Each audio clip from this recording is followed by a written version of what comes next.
விஜய் வந்து பொண்ணோட bus stand ஏதோ டூருக்கு போறாங்கன்னு நினைக்கிறேன்.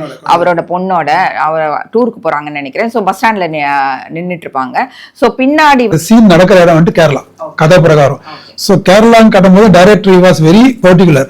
கேரளான்னு நம்ம காட்டும் போது கேரளாக்கு பேக் ட்ராப்ல என்ன இருக்கணும்னு சொல்லி he wanted to show very particular அப்படின்னு சொல்லி அதை காட்டும் போது he took that much pain. அது பின்னாடி அந்த போஸ்ட்ல ஒரு அறுவாள் சுத்தி எல்லாம் இருக்கணும், கம்யூனிஸ்ட் பார்ட்டியை காட்டணும்னு காட்டியிருக்குது.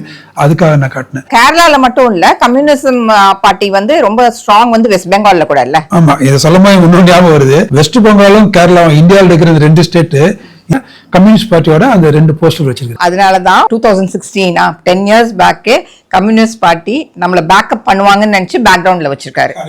அது சொல்றது நீங்க சொல்றது எந்த அளவுக்கு தெரியல. ஏன்னா சிம்பாலிக்கா பார்த்தா நீங்க சொல்றது கரெக்ட் தான். விஜய் சார் 10 வருஷத்துக்கு முன்னாடியே அவர் நினைச்சிருப்பாருன்னு நினைக்கிறேன். இன்னொரு 10 வருஷம் கழிச்சு இது மாதிரி ஒரு கிரைசிஸ் ஃப்ளோர்ல வந்த அசம்பிளில இந்த கம்யூனிஸ்ட் பார்ட்டி தான் நம்மள பேக்கப் பண்ண போகுதுன்னு நினைச்சுதான் ரெண்டு கம்யூனிஸ்ட் ஒண்ணு இல்ல ரெண்டு கம்யூனிஸ்ட் போஸ்டர் அப்போ பேக்ரவுண்ட்ல வச்சிருக்காரு.